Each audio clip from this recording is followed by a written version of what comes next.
Hello, everybody, and welcome to another exciting live session from Land for Dev. I'm your host, Rahima Wasti, and today we are diving deep into the fascinating world of technology.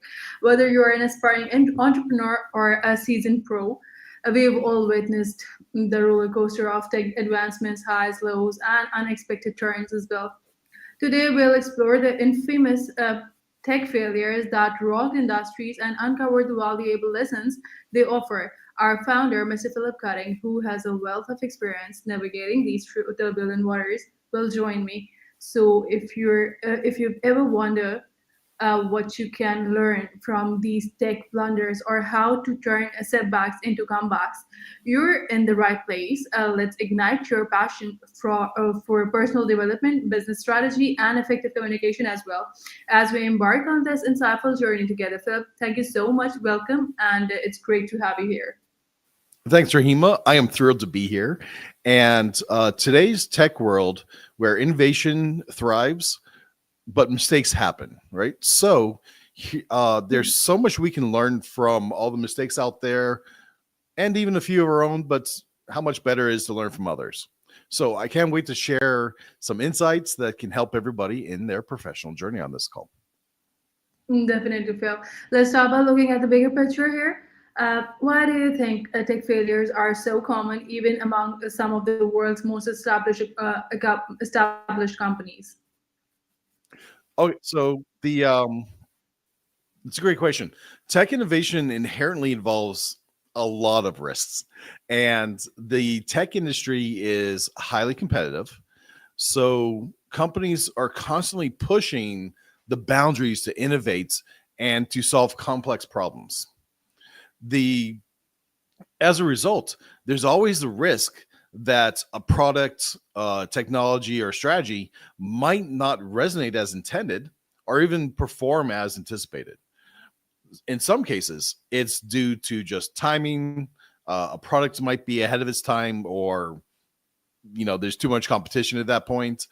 Um, in other cases, it's a disconnect between the actual needs of users and what Exactly. the company is providing. Even giants in tech industries, despite their resources, can misinterpret market demand or miscalculate the feasibility of their innovations or ideas or intellectual property. Very true.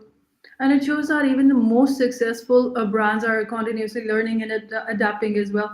It's almost as if a failure is an essential component of innovation in tech.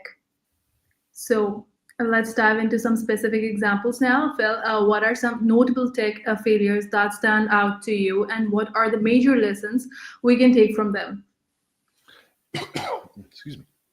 Sure. So several iconic cases come to mind. Take Google Mhm. Glass, for instance.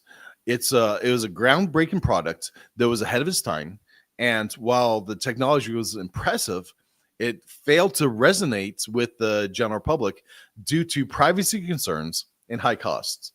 Perhaps another one is Facebook's attempt with Libra cryptocurrency, right, where they try to make their own cryptocurrency, which faced some immense regulatory hurdles and pushback from various places. And then, of course, we have Apple's Newton, a Mhm. personal digital assistant that was revolutionary in the time, but costly and complex for the market in the 90s, before you even. Yeah. So the lesson here is twofold. First, you have to Mhm. understand your market very deeply. And then you have timing, audience, a regulatory landscape, technological constraints that you're developing in parallel sometimes with technologies. And all these play in a role in a product's or launch's success. And second, balancing ambition with a practical feasibility is key. Innovation is critical, but it must be rooted in a genuine need or demand. And even if Definitely. that demand isn't obvious, right? Like, people are like, well, Apple is, Mhm. created a lot of products that, was whatever, right? The iPad and all that. But they didn't innovate a lot of those technologies. right? Mm-hmm. But they created the infrastructure around it that helped them become successful. And as we just talked about, they Very had a true. bunch of failures until they kind of simplified and got a better vision on their market segment. Definitely. And these examples really highlight that tech innovation isn't just about pushing limits, but also about pacing and relevance as well. There's a strong human element to consider when launching any new technology, I believe. And definitely, when failures are inevitable, especially in such fast paced industry, or for our viewers, particularly those building or advancing their tech careers, what key skills do you think are essential to develop for adaptability and resilience? Okay, so sure. Obviously, resilience and adaptability are the top of the list, and I consider that like muscle memory. The more Mm-hmm. you suffer, the better you get at it. The more you succeed, the stronger your will to thrive is. So those are they go hand in hand. They're kind of like the top of the pyramid for soft skills, right? The tech landscape is evolving so rapidly that Yeah, it's hard for any professional to keep his eye on the entire industry, right? They So you need to kind of have some focus, right? But you also have to be comfortable with constant change. And I'd also emphasize that analytical skills, the ability to think through, understand data, trends, it's going to be crucial to anticipating potential issues and identifying opportunities with enough leadway to give you time to adjust. And it's a real challenge, right? So technical proficiency alone isn't enough, right? There's always going to be somebody who's really like nuanced in that one skill, and they're they they're going to hone that. I wish it was, whoever's listening, I wish you had that one core fundamental skill, but don't rely just on that. You also have to be definitely. to evolve and to improve your problem solving skills and to apply technologies. And I also encourage looking at, when you have your core skill, look at the near verticals to see where your talent overlaps into other industries so that you can learn from them, right? Perhaps and even benefit from that. I've seen so many guys that were so focused, laser focused on, one skill set and one industry, but then they got wing Yeah. of other opportunity, same skill Mhm. set, or very similar skill set with a little bit of learning, right? But they were rapidly able to get into new opportunities. They both made a lot of money and were able to create equity in their companies. But it comes with that Right. foundation, right? So it's important, but it's not everything, right? Effective communication is, for me, Mhm. one of the most essential skills. And communication is not just about being able to talk, right? But it's about the ability to identify what's important in a conversation, a project, or a thread of um, thought that's going to help you be successful and to connect with people. So I completely uh, agree to that. Yeah. yeah, a lot of exciting things. I look at how do we create cross-functional teams that can handle complex information rapidly so that people can still focus on their core skills but work together in a synergistic way. Yeah, and I like that soft skills are often underestimated. Communicating clearly, especially with people from non-technical backgrounds, can really set you apart in tech. And Yeah, with this, it takes I time. You guess, have to sometimes slow down to speed up in this yeah, case. exactly. You're absolutely right. And Phil, with this, we've got another question from our audience. Since we're talking about resilience, what traits do you believe make a team resilient in face of failure? A guy is asking here. Oh, that's a great question. So I think hmm, starts with trust. I think that's the first cornerstone, to make sure that you have an environment of trust and some degree of openness. Openness can backfire, right? Because you don't always need it for professionalism, but I don't know any way to get around trust. So build that foundation of trust, and when you have a team, identify everybody's strengths and also identify their interests. everybody sure has things that they are great at, right? But you may not be Yeah. very interested in what you're great at. And if you're not interested in it, then you're going to kind of wander around and stumble over other stuff. A great team that Yeah, that works happens a together, lot. yeah, a great team that works together will allow freedom Mhm. inside their group to have curiosity, to have what I call play, right? And play isn't like just with kids, but for adults, it's a lot of it comes down to being able to experiment, to learn, to try some things in a way that's not super risky. And while so step back, that super risky thing means that you can fail in small degrees and still be supported. So I hope that answers the question. For That me, does. That support, definitely does. trust, building Hmm. team collaboration and cohesion so that you can work together and to get through tough times. And time is a big factor. When I'm looking at teams when Yeah. that have been working together for multiple projects and multiple teams, years and decades, this is a team that I can invest in, right? And Hmm. investors can invest in these teams. That's why I so much encourage uh, people to find their threesome, their buddies, their three buddies, right? And for that, I'm looking at the guy that's the leader, the guy that's the creative engineer. He knows he's technical, but he's creative and he has the vision. There's the guy that's the networker and the social guy, and he's able to go out and communicate and to bring things together. Then you have the negotiator who's able to put the pieces together and to get the resources needed. So try to have this kind of mix in your teams, right, for your entrepreneurs out there, so that you can go out there and be more successful and work over time. And this will build that team cohesion and help Yeah. resist failure. That was a brilliant answer to that question. That definitely helped a lot. So, Phil, setbacks in one's careers are definitely inevitable, especially in high stakes field like tech. So, how can individuals develop career resilience to weather these challenges? Hmm. So when you're dealing with setbacks, I think that the key to this is that each setback is used as a Mhm. stepping stone for growth and a learning opportunity, and maybe even an opportunity for Mhm. introspection to say, hey, am I still the right fit for this?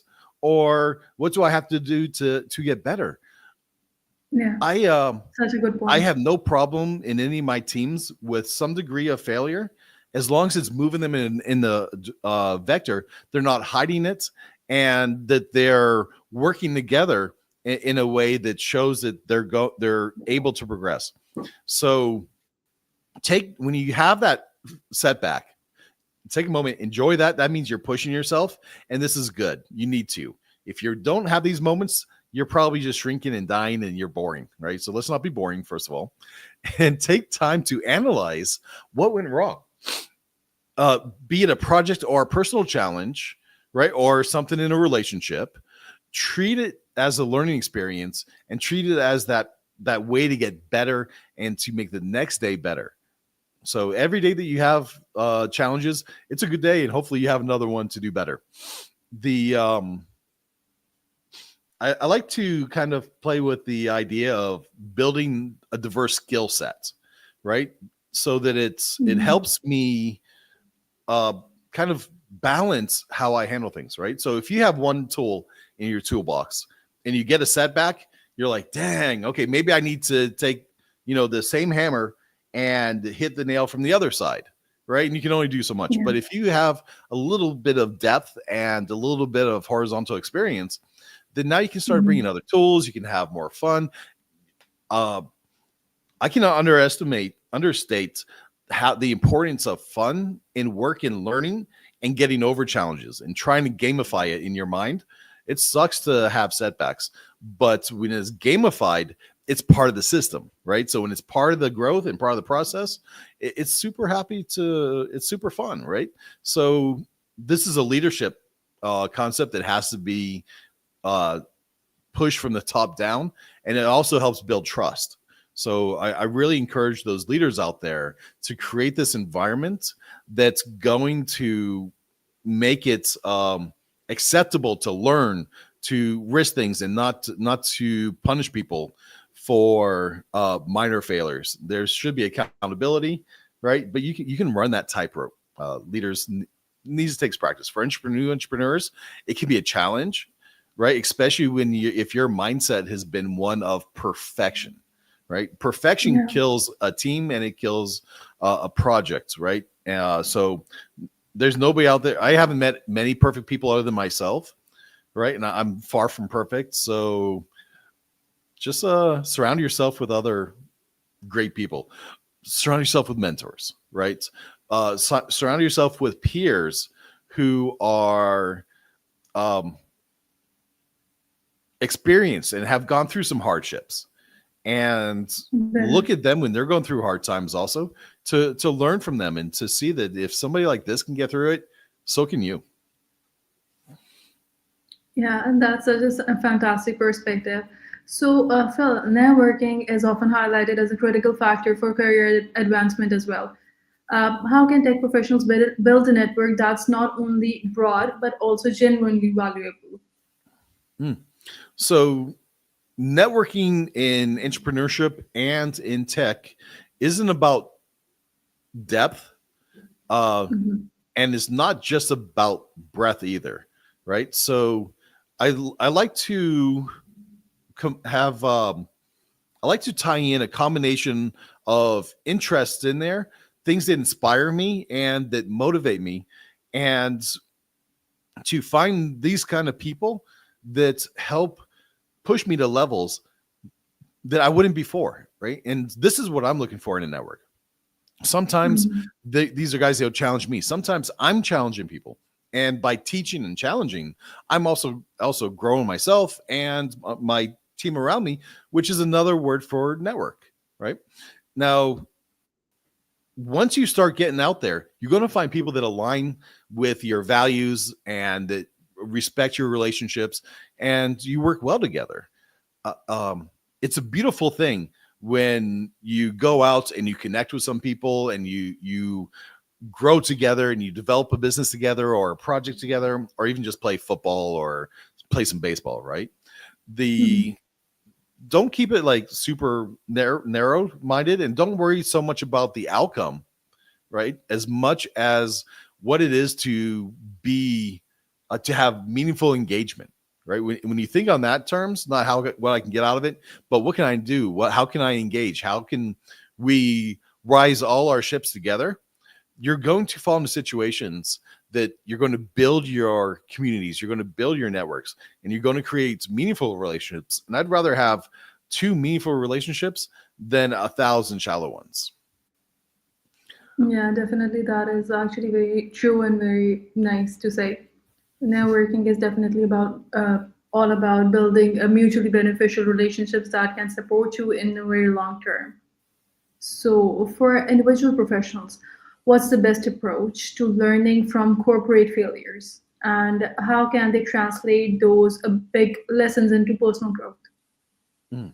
Well, the good news is that there's a lot of failures out there and there's a lot of successes.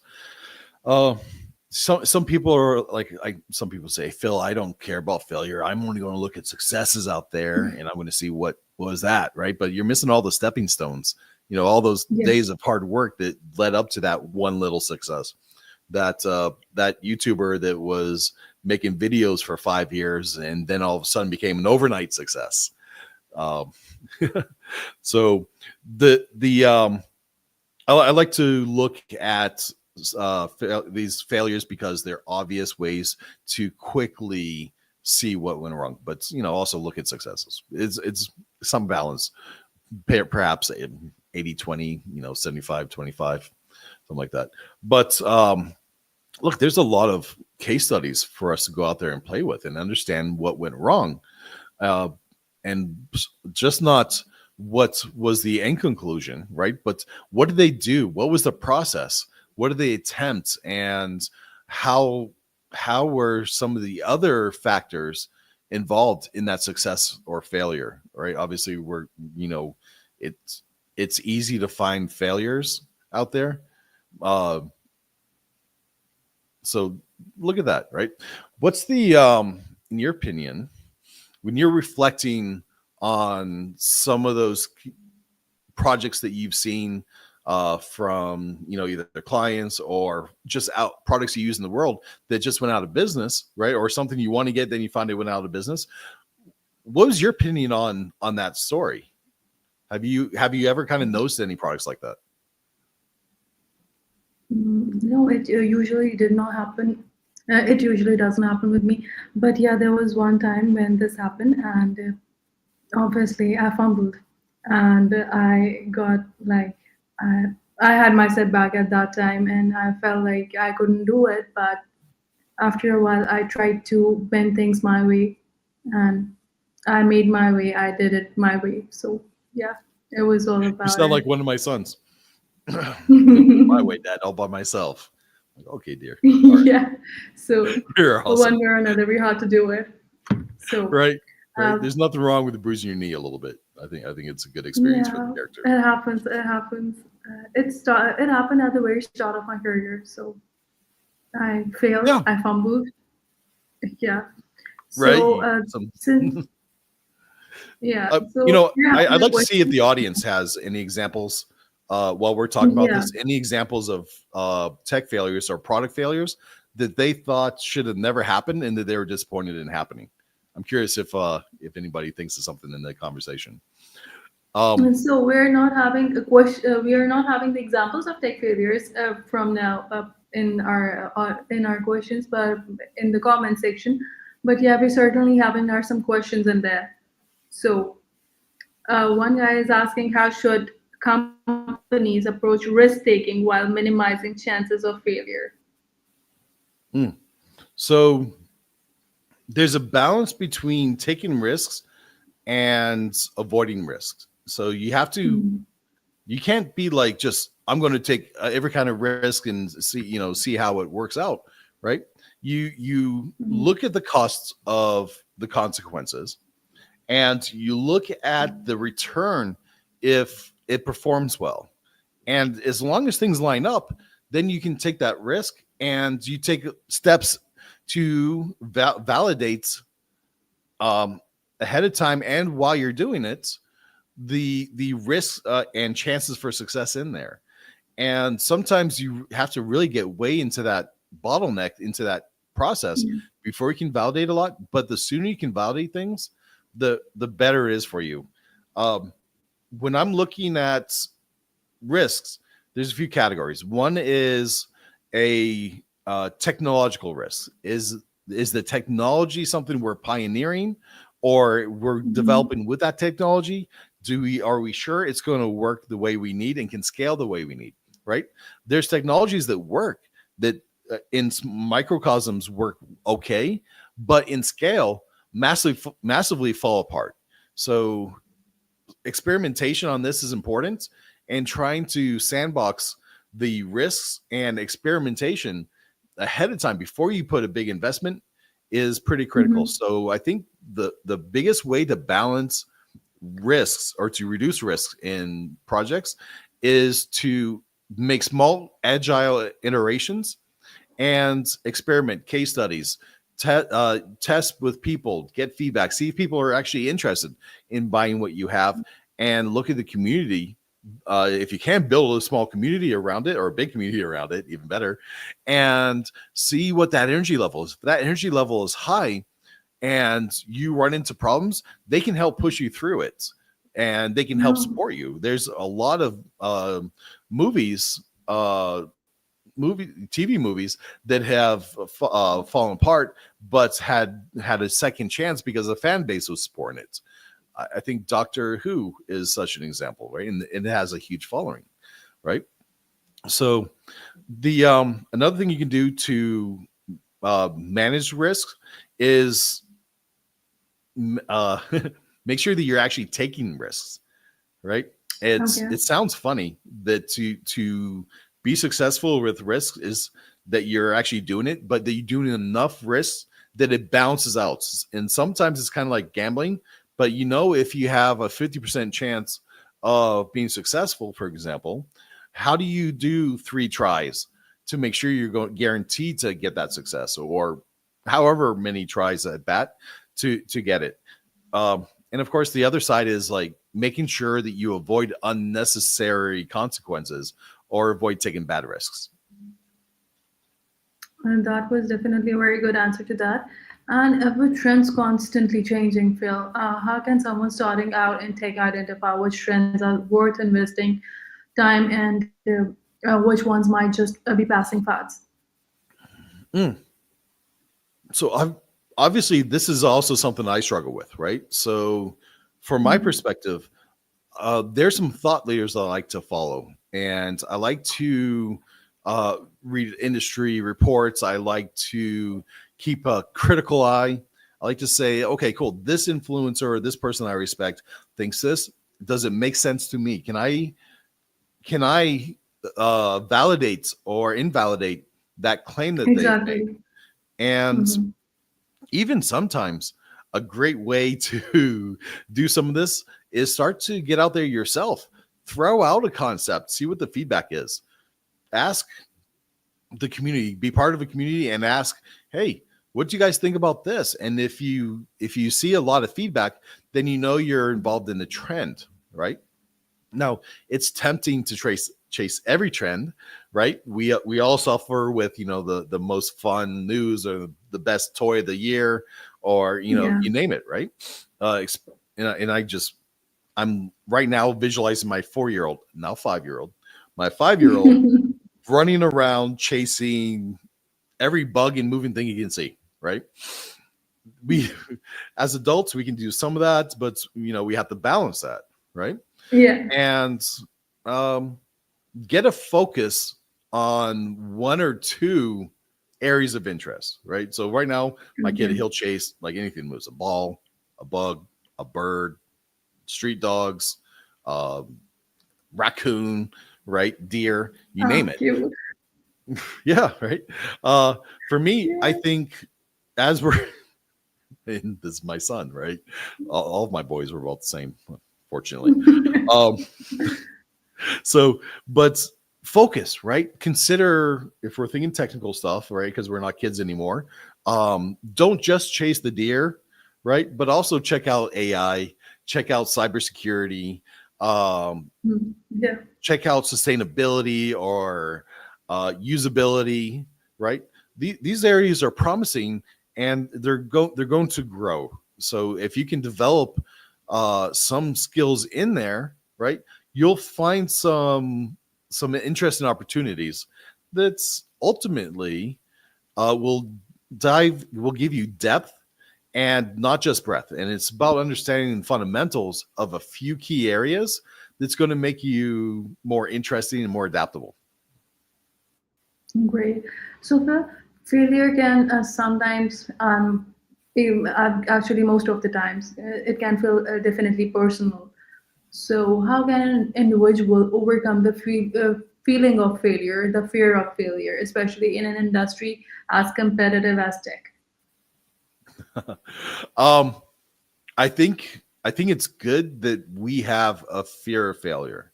This kind of Yeah. fear of failure, it's it lets us know that you care, right? Like if you Mhm. get in a fight with your significant other and you actually don't care, you're like, okay, whatever, right? There's something missing, some passion in there, right? So this fear of failure lets me know that you're doing something you care about.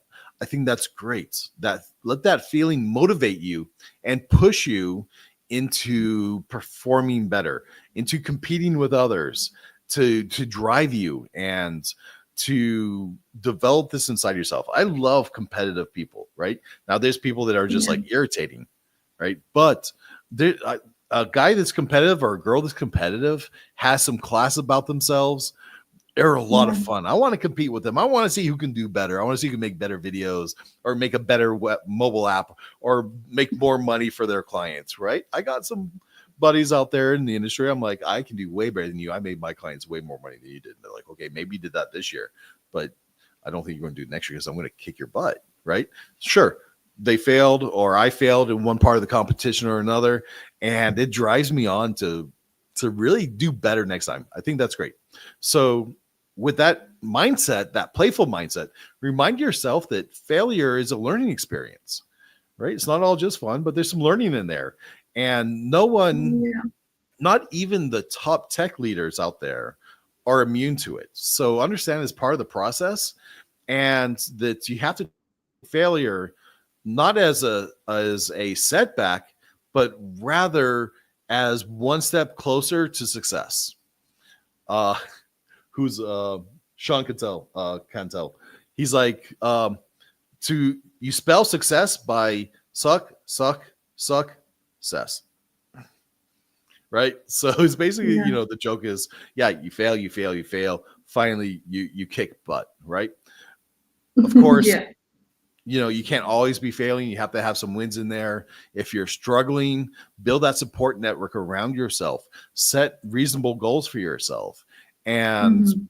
make sure that you are changing things when you fail and that you're learning from it. Now, sometimes there's not a lot to change, but there's always something to change, always something you could have done a little bit better, or another angle you could have looked at, or something that could have given you a little bit of edge. And that fight, I think, is a beautiful thing.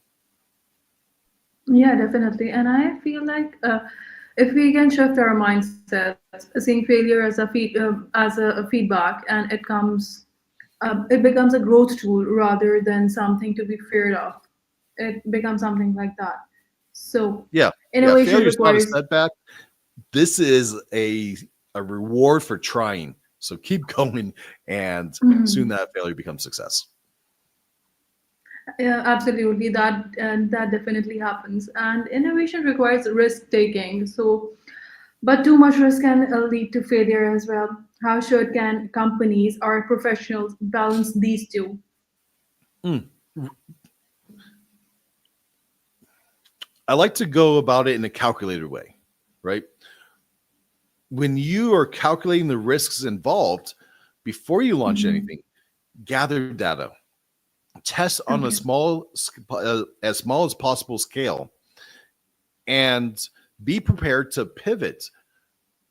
Every test you do is a chance to learn. Every chance you learn something is a chance to pivot and make an improvements. Innovation is like an experiment. It requires a willingness to adapt and to get feedback and to hear that feedback and to eventually work over getting the real results. It's there's a lot of times when you're getting data that's not Yeah. valid because either you don't have the full picture, you don't have a large enough sample Mhm. set, you've set up the question wrong, the thesis is just a little bit off, and it just needs a little bit of tweaking, right? Companies often fail because they're either too cautious, often, or too reckless, like some founders tend to be.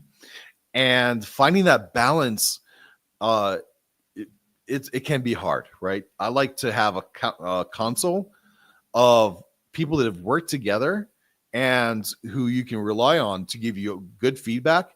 But the buck stops with that CEO, or that key decision maker, who that is, and they have to be willing to balance the risk reward ratio. A lot of ways to look into it. I think just being conscious of it and trying to go in a stepwise, logical manner really helps. Of course, being open minded, and then, of course, resilience to making those mistakes, saying, hey, cool, having that environment that you can make mistakes and it's okay. As long as you manage to handle those risks, the dangerous risks, in an intelligent way. Definitely. And how can tech professionals stay relevant without feeling overwhelmed by rapid pace of advancement? Mm. When you have a mindset where you focus on continuous and consistent learning, and you Mhm. make that part of your life, it simplifies everything for you, right? Now, if you Okay. are just like, yeah, I'm going to bury my head in this project for 12 months, and then you come out at the other end of it and the whole world has moved on, right? You might have become really good at that one thing, but you've missed a lot of growth and you've missed the whole challenge and movement of the market. We have things changing every week, and it's amazing. I'm watching AI news, and there's like 2 big reports every week still, right? This company's being successful. This project failed. This it's not looking optimistic. This produced way better results than we thought. Now we're shifting. We're trying new algorithms, and we're retraining, and we're experimenting and having fun.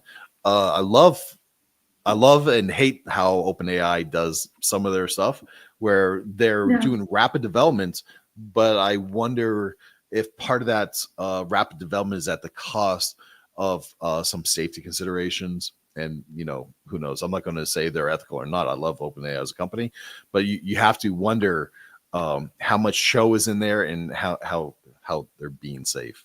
So just make learning part of your at least week, right? For me, every day I catch myself unintentionally working on some particular skill that I've planned out from the previous week.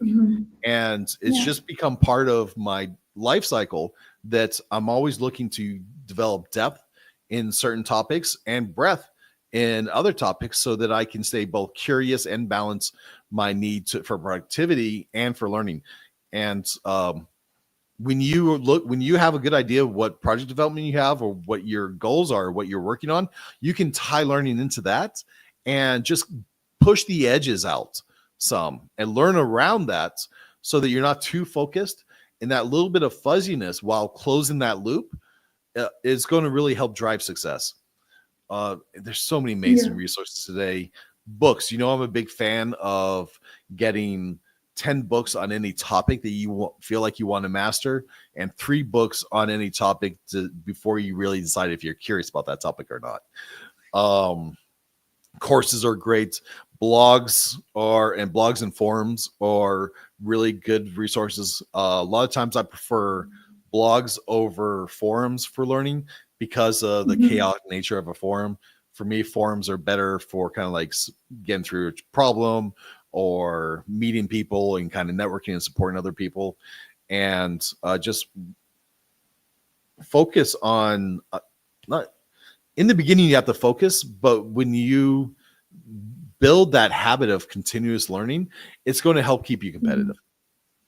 And you'd be surprised. Don't look at it like I have to learn all this stuff in the next 3 months. No, look at it like a 5-year plan. Okay. I'm going to develop these core skills in these areas. This is my interest. Just pick 2, right? And then kind of broad out between those 2 so that you have enough diversity to be interested and to keep your mind engaged. A mind can't focus on one thing too much. Some people for sure, but in general, a subconscious needs time to develop and to dig over things. That's why we dream, right? To help us detach and to work through problems with curiosity. You are absolutely right about that. So moving on to the questions that we got from our audience. How can leaders create a culture that learns from mistakes without fear?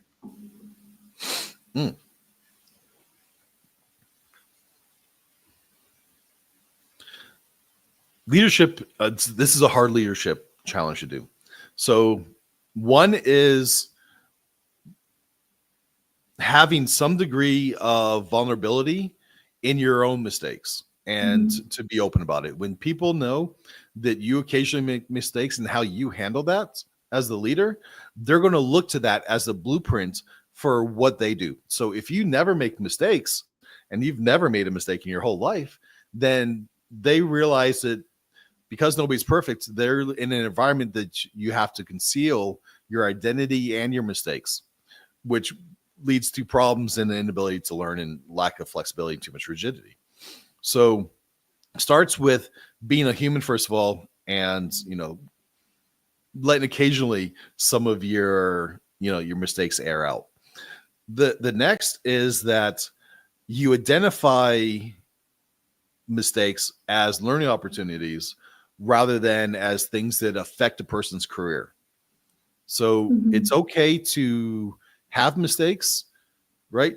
But failure to grow or a certain set of defined values have to be outlined so that people know where they can take risks and where they have to guard themselves.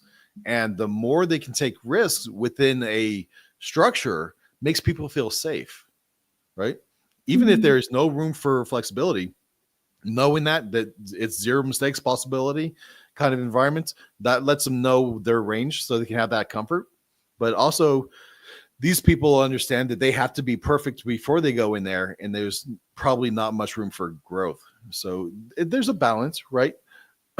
um, One thing that I like to do is reward both success and Mhm. to make fun of mistakes a little bit, not in a Yeah. mean, spiteful way, but to make some comedy out of it, to bring it to light, to learn about it, to let it air out, to release that pressure from those mistakes.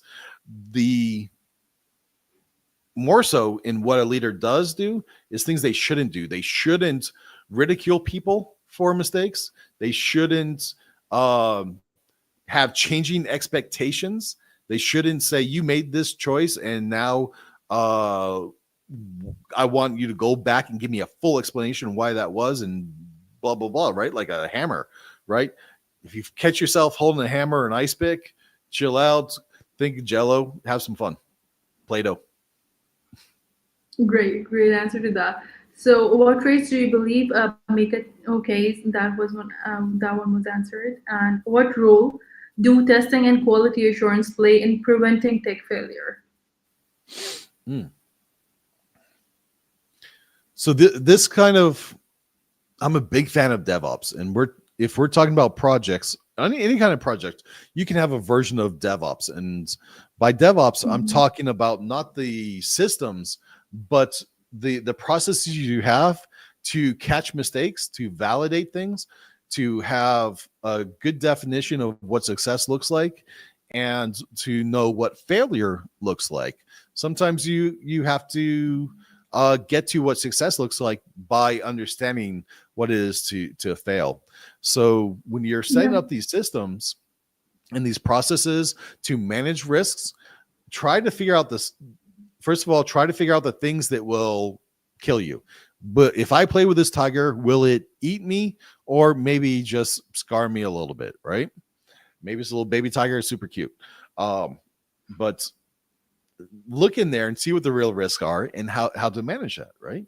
There's, if you can break things down into simple testable solutions, that's great. So find the things that are going to kill you, then see the things that you're going to get rewarded for and iterate towards those. But of course, first try to do everything you can cheaply to validate the really bad possible outcomes. And if you do that, Mhm. then you are setting yourself up for success by avoiding very damaging opportunities, right? And this avoiding or okay, sometimes you can't avoid them, right? But by game playing it, you can recognize them fast. So there's one thing to have a terrible mistake that you're that you suffered with for like a year. There's another thing to catch that terrible mistake in like 5 minutes and then be able to respond to that quickly. It's I think there's no mistake free environments, even in a lot Yeah. of banks where I have some friends working in banks, right? They they have issues all the time, and the big thing for them is to quickly address it and quickly resolve it. Exactly. So yeah, They're more look lazy at for sure than us. it happen mistakes, they're going to happen. There's going to be confusion, Yeah. there's going to be a British spelling versus an English spelling, American English spelling, right? There's going to be something that doesn't allow you to get onto the website, or some authentication, or some phone system, or a service that's not working the way it's supposed to. These happen, right? Um, Check out the Phoenix Project. There's a book called The Phoenix Project. A lot of fun, a great story on DevOps and understand the process of Mhm. recognizing first of all, recognizing what's going to help a business be successful, but also quickly adapting to problems and seeing if you're on track. Great. So, Phil, another question. Why did Nokia fail to maintain its market dominance, and what lessons can be learned from its decline in the face of smartphone innovation? Oh, Nokia is such a fun company. They were really huge leaders in the industry, and there's Nokia is still, I think, a fairly successful company in its way, Yeah, but it's but it used to be they very just they didn't. successful in its era. It had an era. Oh, in its era, it's amazing. I had Nokia phones. I loved it. The and it's I still have kind of like a romantic memory of my my Nokia phone. I got one with my wife when we just got married, right? Uh, it's Really? great. Love them. So I think I'd have to do a deeper case study on why they didn't really catch the trend. They had some good technology, but they didn't execute it, and I think the real failure for them was not that they particularly failed in technology, but they failed on the platform. So sometimes it's not about the product, but that whole environment around the product, where Apple created this platform and Google created this platform for their phones and devices where you knew where to go get software. You made it easy for the the people providing solutions could go out there and create income and to create business opportunities, and for Yeah. people to be able to get involved. For me, I think that was the big failure. Whoever asked the question, I wonder what they think on that. If you think it was a platform problem, they didn't maintain that platform, a technological issue. Um, it's a combination, right? Yeah, Nokia, absolutely right. it's easy to get stuck in your brand and to not pull Mhm. out and to miss an opportunity. Sometimes if you're when you're the leader in a tech in an industry, take that momentum and figure out how to make a platform, how to allow other Yeah. people without so much holding the gate. Because especially with technology, you can't hold that gate. You can't hold that mountain because somebody's just going to sit beside you, make a bigger mountain with either more money, better luck, or just God is shining on them on that particular 5 minutes, and you should have gone with it. Yeah, that happens. That definitely happens. And what's one common mistake in tech launches that companies should avoid? Mm. So there's big mistakes that I see at each stage. The first mistake I see is they don't plan their value proposition well. They haven't really thought out the Mhm. value proposition. And that's the big mistake in the very first discovery stage. The In the development stage, they didn't go through and follow the flows and the processes to make sure that they're delivering on that value proposition. The third mistake on delivery is that they develop too much product without testing that to see if the audience is receiving it and getting value from it, and thus bringing you that return on investment.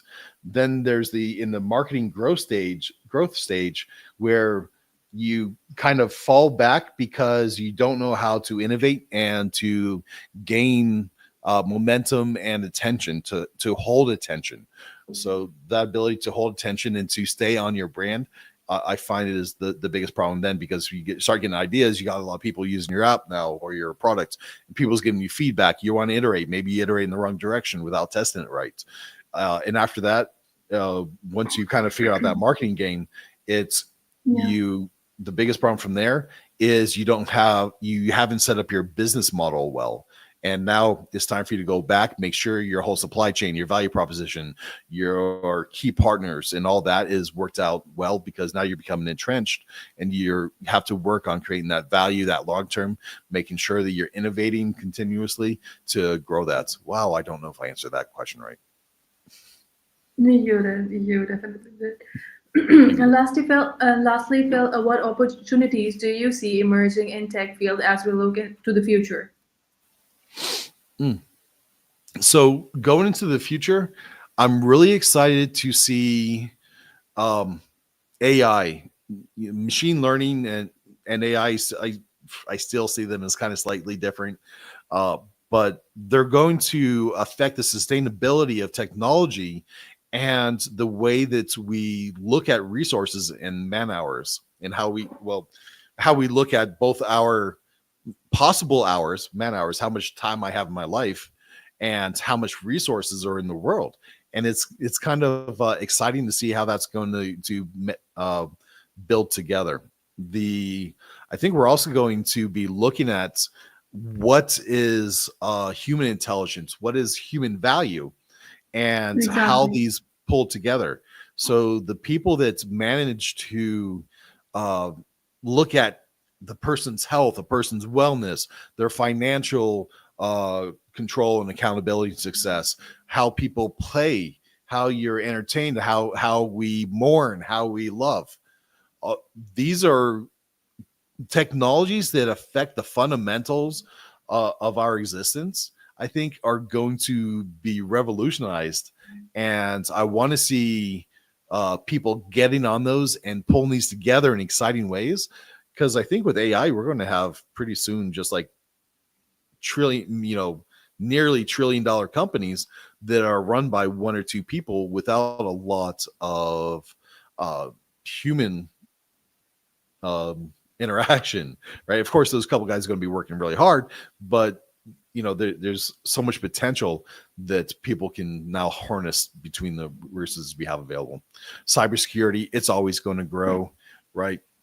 We always Yeah. got to have the need for privacy and security and Yeah, definitely. personal safety and data safety. So I encourage that. There's a podcast that I like, not just my own, right? But mine is the best, right? Hmm. Two Kids with Opinion. Yeah, That's the that is the best podcast one. ever. but there's another one of oh my goodness, I'm drawing a blank on it, and I listen to it all the time. I'll throw it in the notes. The Darknet Diaries, right? Oh, It's a very fun kind of okay, for me it's fun security based podcast that brings up a lot of ideas. They do good research and great conversations in there, so I encourage things like that. And what I'm trying to run down with this rabbit hole is that content, the ability to create interesting, dynamic, entertaining content, is going to yeah. be huge. So there's a lot of soft skills and hard skills in there. um, and these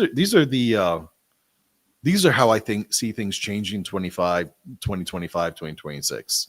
So there's just massive opportunities out there. Uh, get those kind of fundamental skills. I think now AI, security, and creativity, be able to create content and hold attention are going to be fundamental skills that we all have to work on. Definitely. That's one thing that we're going to do. So, thank you so much, Phil, for sharing these incredible insights.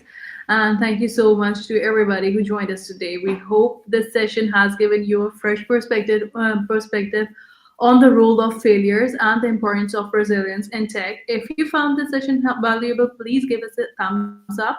Share the session with your network and let us know your thoughts in the comments below. Thank you, Rima, and thanks to everybody who tuned in. Remember, the road to success in tech is never a straight line. There's no straight lines in nature. Embrace the journey, learn from each step, and keep moving forward. Thank you all once again for joining us today. Be sure to like, share, and subscribe for more insightful content from Line for Dev. Thank you so much, Phil. Goodbye. Take care of Thank yourself. you. Ciao, everybody.